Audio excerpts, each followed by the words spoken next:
এখন আমাদের যে কুইজ কম্পিটিশনটা হবে, আপনাদেরকে আবারও বলি, এই জায়গা থেকে আমরা 30 জনকে সার্টিফিকেট দিব।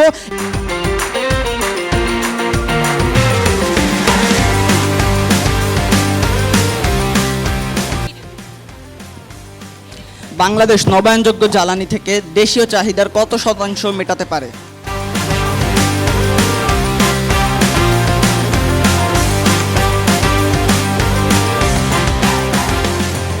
Wow!